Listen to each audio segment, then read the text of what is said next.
ভগবান যে মায়াধীশ তার প্রমাণ। দেখেন, এত লীলা করেছেন ভগবান বৃন্দাবনে গোপীদের সাথে, নন্দ মহারাজ, মা যশোদা, ওনাদের কাছে সাথে এত আনন্দ, এত মায়া, এত স্নেহ, এত ভালোবাসা, এত আনন্দ করেছেন। কিন্তু যখন গেলেন,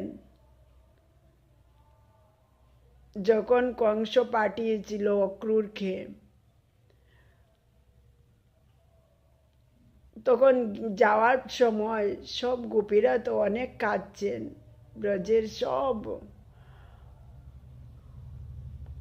কাঁদছেন যেতে দিবেন না বলে। কিন্তু উনি ভগবান, উনি তো সব কিছু তো বুঝতে পারছেন, আমার তো যেতেই হবে, আমার তো এই এই অবতারে লয়ে নিয়ে আসার উদ্দেশ্য হচ্ছে তো কংসকে বধ করা, তাই আমাকে তো যেতেই হবে। উনি তো বুঝতে পারছেন, কিন্তু বৃন্দাবনের কেহই তো ওনাকে যেতে দিতে চাইছিলেন না। কিন্তু উনি বলেছিলেন গোপীদেরকে, গোপীরা তো ওনার রথের সামনে গিয়ে দাঁড়িয়েছেন যেতে দিবেন না বলে, কিন্তু উনি গোপীদেরকে বলেছেন আমি আবার আসব, এই বলে তো গিয়েছিলেন। কিন্তু গোপীরা তো ওনার অপেক্ষা করতে করতে ওনাদের নয়ন জলে নদী হয়ে গেছে, মা যশোদার নয়ন জলে নদী হয়ে গেছে। এত দয়া, এত মায়া, এত স্নেহ, এত ভালোবাসা সব ত্যাগ করে সেই যে গেলেন ভগবান, উনি যে মায়াধীশ গো। ওনার তো মায়ার অধীনে নয়, তাই ওনার তো মায়ায় তো কিছু করতে পারছে না। কিন্তু ব্রজের গোপীদেরকে তো একদম শেষ করে দিয়ে গেছেন।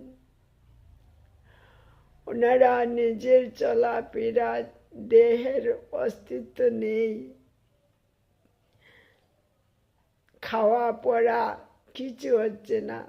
মা যশোদা তো আর উঠে দাঁড়াতেই পারছেন না। কৃষ্ণ, হে কৃষ্ণ, হে কৃষ্ণ, তুমি কখন আসবে, তুমি কখন আসবে, এই ভেবে এই ভাবি বলছেন আর কাঁদছেন। কাঁদতে কাঁদতে গড়ে নদী হয়ে গেছে। এত মায়া, এত মায়া, কিন্তু ভগবান মায়ার মধ্যে নেই তো, তাই ভগবানের অন্তরে তো মায়া থাকবেই, কিন্তু সব